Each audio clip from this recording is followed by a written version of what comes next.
Hi, everybody. It's Kathy from the Macedon Public Library, and today I want to talk about Christmas books and all the varieties that we have. So I did a lot of research, and I just thought you might enjoy some ideas if you're looking for that perfect book or not so perfect Christmas book. So we're going to start. We can talk about the absolute favorites that everybody reads, like The Christmas Carol. That's the most popular one. Here's a beautiful children's version of it where the pictures are just amazing. And of course, Charles Dickens wrote the story, but this is illustrated by Brett Helquist. And it's just, like I said, some beautiful, beautiful pictures throughout the book. And it's the whole story. Or you can be more traditional and read it the way we know it. Right? Isn't this Marley's face on the doorknob? It's just a classic book that we all know. And it makes, once you've done A Christmas Carol, seen it, read it, if you do it every year, a lot of people have a tradition about that. Once you do that, it's Christmas season. It's as simple as that. In connection with The Christmas Carol, I have some other books that you might enjoy. This one is called The Man Who Invented Christmas, and it's written by Les Staniford.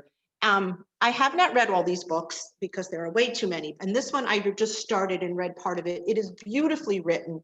The jacket describes this book as just before Christmas in 1843, a debt-ridden and dispirited Charles Dickens wrote a small book he hoped would keep his creditors at bay. His publisher turned it down, so Dickens used what little money he had to put out A Christmas Carol himself. He worried that it might end his career. This book is written with warmth, wit, and infusion of Christmas cheer. Les Staniford whisks us back to Victorian England and the birth of the Christmas we now know. And it is beautifully written. Like I said, I started it, just had too many other things to read, but it's a book that I'll go back and finish. And there's also a movie, which I didn't watch. I was going to, but Thanksgiving came and who had time? But it, like I said, this is very beautifully written, or you can take a shortcut and just watch the movie. That one is that. And then in the same vein, because there's never enough Christmas Carol in our lives, is this book called Mr. Dickens and His Carol. And this is a novel where this one is nonfiction and tells the true story. One thing I learned by reading this book that I did not know is that Charles Dickens died in 1870 and he has written 20 novels and not a single one has ever been out of print. I just find that amazing. So just a little fun fact for you guys. So this one is a novel written by Samantha Silver, Mr. Dickens and His Carol. And you already know about his debt and despair and how he needed to publish something. We learned about that. I talked about that. And so this story is about one night he's taking a walk through his London streets and he meets a woman named Eleanor Lovejoy who is very mysterious. And she is the muse that he needs. And as his deadline closes in, Eleanor propels him on a Scrooge-like adventure that tests everything he believes about generosity, friendship, ambition, and love. And the story he writes will change Christmas forever. They say it's laced with humor, rich historical detail, and a clever wink to his work. So if you want to read a novel about how A Christmas Carol came about, then Mr. Dickens and His Carol is the book for you. I wanted to, let's see, what else do we have here? Oh, other traditions for Christmas. The Nutcracker. This is it's written by E.T.A. Hoffman, and this is the original story. It was originally written in 1816. It was called The Nutcracker and the Mouse King, and it was first published as in a collection of children's stories. And it was written by Hoffman as a story for his friends' children. And so he put them in the story. The two younger children, Marie and Fritz, appear in the story as Maria and Fred, and it was written for them. And so of course it just meant a lot more. Then in 1844, Alexander Dumas rewrote the story, and that's the version that became the now famous ballet. So if you don't want, if you want to get into the original, then this is the book for you to read. It's a little bit darker. And then speaking of darker, Gregory Maguire has written Hidden Sea. And I don't know if you know Gregory Maguire. He's written Wicked. I'm going to forget all the other books that he wrote. So if you give it, he likes to take fairy tales, the backstory of Oz, Alice in Wonderland, and he writes stories. He uses his imagination to do that. Wicked, Son of a Witch, A Lion Among Men, and Out of Oz. That's that whole grouping. He's also done After Alice, The Next Queen of Heaven, Mirror, Mirror, The Confessions of an Ugly Stepsister. I've read some of those. He has a darker turn. They're never quite what you expect. So this one, he enters the Black Forest and Bavaria, and he talks, and this story is more written in the sense of the Grimm fairy tales would be. It's the backstory of the Nutcracker and how he came to be carved and how he guided an ailing Clara through a dreamy paradise on Christmas Eve. Amazon calls it an intertwining the story of the famous Nutcracker with the life of the mysterious toy maker named Drosselmeyer who carved him. And how can a person who is abused by life and shortchanged access the secrets that benefit the disadvantaged? It's very much a Gregory Maguire book. It says here, ultimately, Hidden Sea offers a message of hope. If the compromised godfather Drosselmeyer can bring an enchanted Nutcracker to a young girl in distress on a dark winter evening, perhaps everyone, however lonely or marginalized, has something precious to share. So that is a different take on it, a little backstory like he likes to write on all our fairy tales and stories that we love.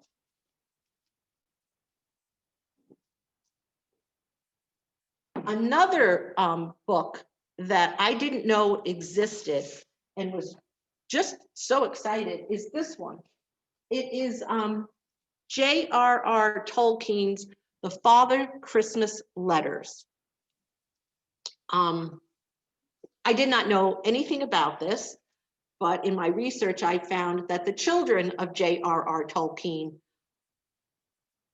Christmas was really special to them because they called Santa Father Christmas, of course, because they were British. And every year, Father Christmas wrote them a letter. And not thanks for the cookies like my kids used to get, but these beautiful, beautiful letters, illustrated. And he started in 1920 when his oldest son was 3, and he wrote them for 20 years on after that.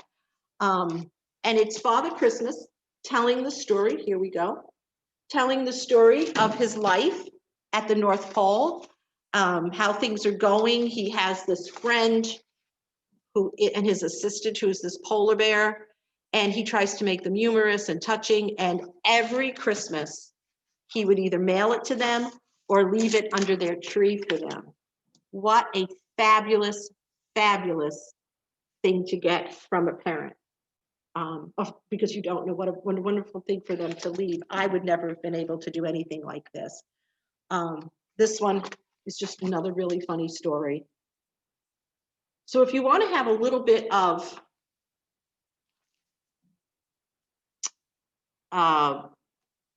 what some traditions were like, but also just of how a father's love for his children in writing this is just, it's just beautiful. So there's that one. I also have a lot of picture books, but we can talk about those at the end. There's a lot of, that covers a lot of the traditional ones. Over here, Truman Capote, one of my all-time favorite authors, who just has a way with words. He could write anything. It's the way he phrases things, just so beautiful, almost like poetry. And this is a beautiful story.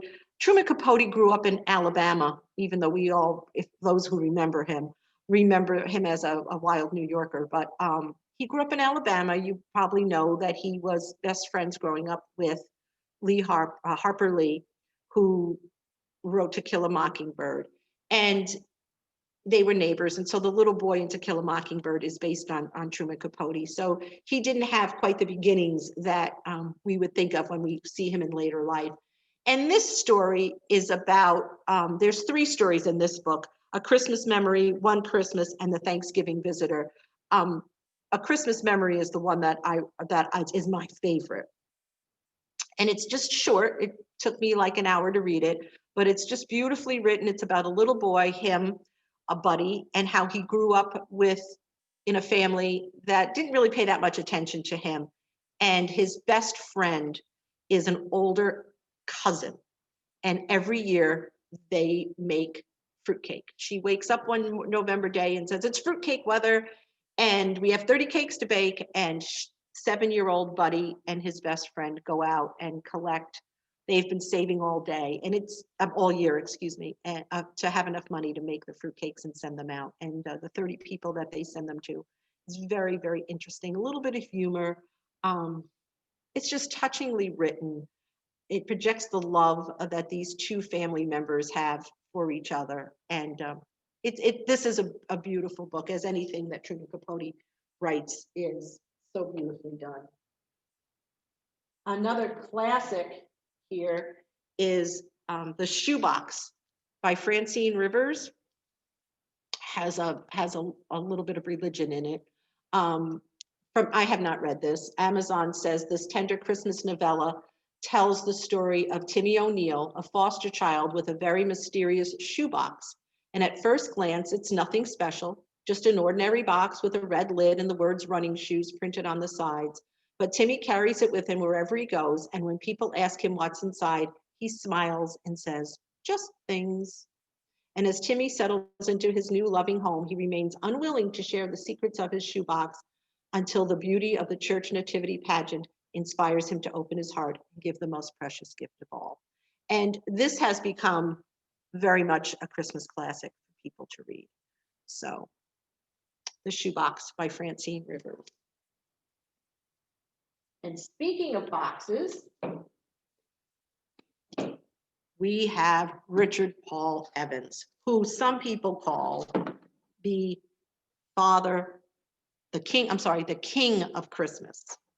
He writes a lot of Christmas stories, all very touching. This is The Christmas Box, and it is the first in a trilogy. The timepiece and the letter follow it. This was written in just 6 weeks, and it was originally not intended for publication, but a simple expression of Evans's love for his daughters and intended for a few family members and friends. But it gets out there, people share it, and it becomes a classic. And it's the touching story of a widow and the young family who moves in with her, and together they discover the first gift of Christmas and learn what Christmas is really all about. And then it follows up with the beginning of a trilogy. So he just writes these beautiful Christmas stories. And another one, which is also part of a series, this one's called The Noel Diary. And this best-selling romance author gets a call right before Christmas that his estranged mother has died. And he goes back and he has to clean out the house. And that's how he's going to spend Christmas, is cleaning out the house. And he discovers a diary by a woman named Noel, who he doesn't remember, but used to live with his family when she was pregnant. And so this then starts a whole series of books. So if you love Richard Paul Evans and you love Christmas, then these are the books that he's written.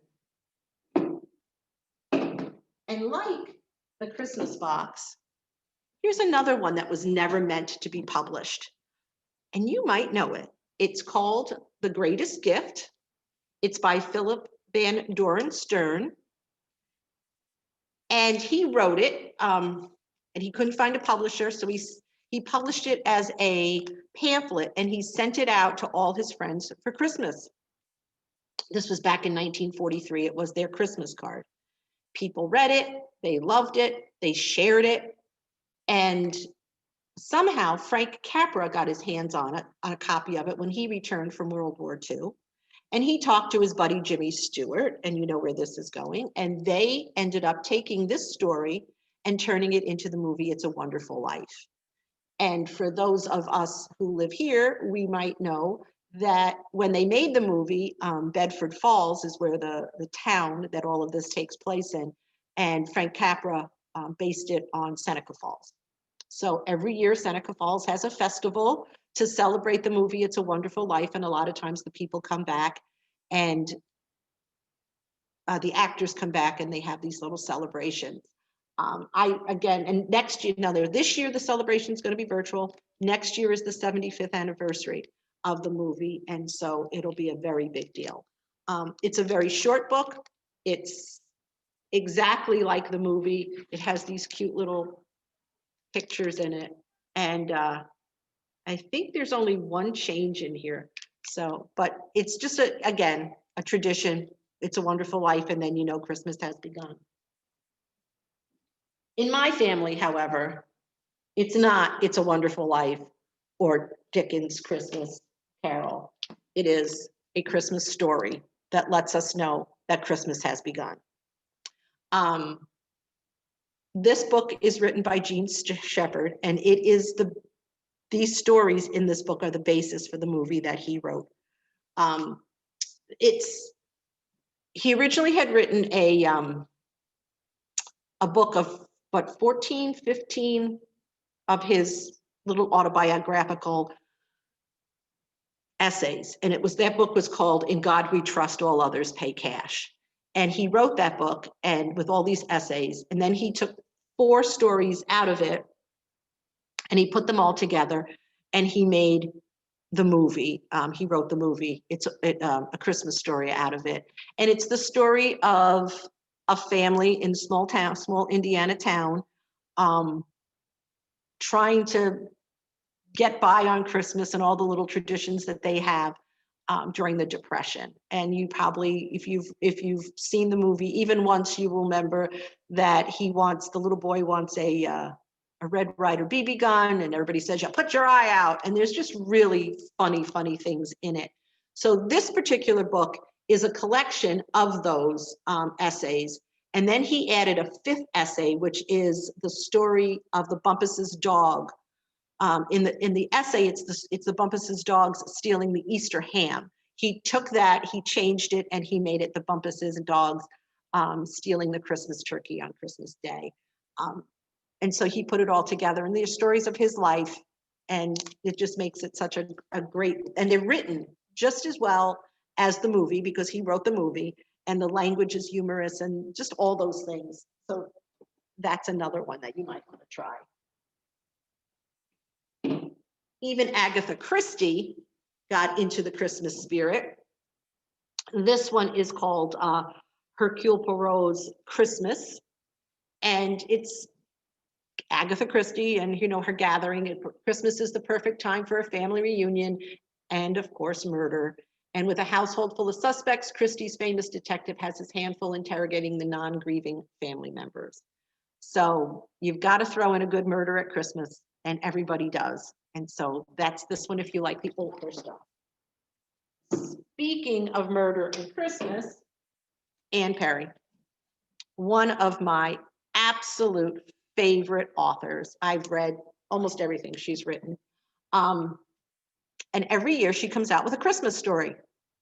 And unlike her other writings where she has the Monk series, which has all the same characters, and then she has the Thomas Pitt series, and they go on for 20, 30 books. What she does for Christmas is she takes characters from either of those series and she writes a book.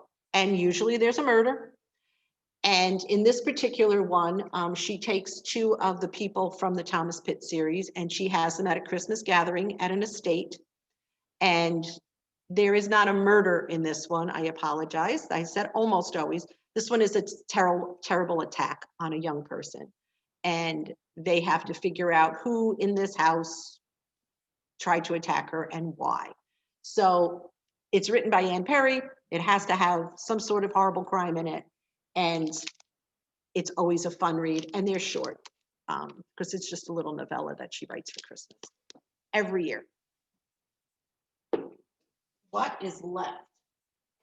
Someone else who always writes Christmas stories, Debbie McComber. She always comes out with one. This particular one is called The Alaskan Holiday. It's another Christmas romance. This time, an aspiring sous chef takes a summer job at a remote lakeside lodge in Alaska before starting her dream job in Seattle. And of course, fate has other plans, and she meets Palmer, and love ensues always.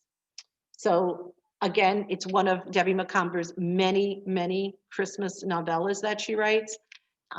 So if you love all the things that she has written, this will be, you will enjoy this story or any of the others. I'm just giving you an author. And this is a book that I have not had time to read, but it is definitely going to go home with me, if not this Christmas, then next Christmas, called Christmas Bells. It's by Jennifer Shiverini, who I loved all of her quilt novels. I haven't read her Mrs. Lincoln and that series with the dressmaker and all of that, but I really want to, but I keep getting distracted working here. You're always finding something else to read. This book, though, sounds so wonderful. It was inspired by Henry Wadsworth Longfellow's poem, Christmas Bells. And it celebrates Christmas past and present. It talks about how it's 1863 when he wrote Christmas Bells was a horrible year for that man. He's going through pain of profound loss and hardship, but his patriotism never fails him. And he writes this poem, which is now often you hear either spoken or sung as a hymn. And then in the present day story, it's a lady, a music teacher in Boston. The school has cut the music program because of budget cuts.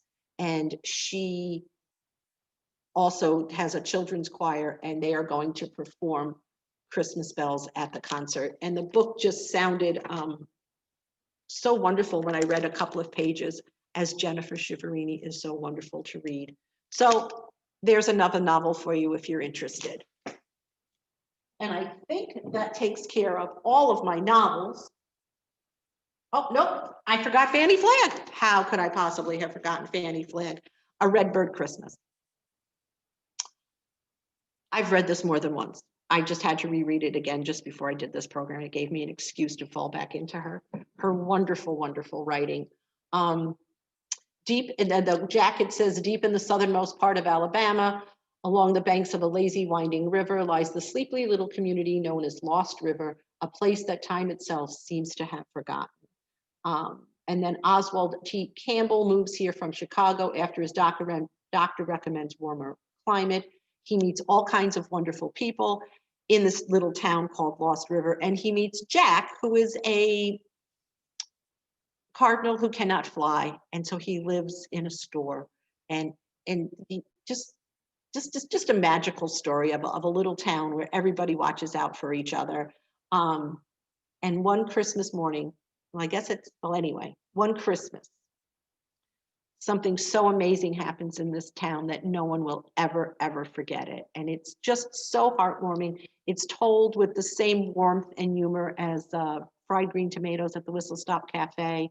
And just if you're a Fanny Flagg lover and you don't know, she has a new book out called The Wonder Boy of the Whistle Stop. And it's about the little boy that Iggy's and I can't remember her friends. Ruth, I think it is. Anyway, it's the little boy that comes and lives at the cafe. So it's a just wonderful, warm people that you wish you knew. And then I wanted to just touch on some famous Christmas books. Some that I missed growing up. Of course, I dropped them because that's what I do. Let me just collect them all.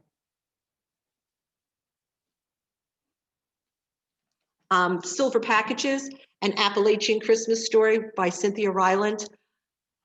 Oh, get out a box of tissues. I cry every single time I read this. It's about a little town in Appalachia. And every year the Christmas train comes by and people throw presents off the back of the train to the young people who live in the town, and how it affects their lives.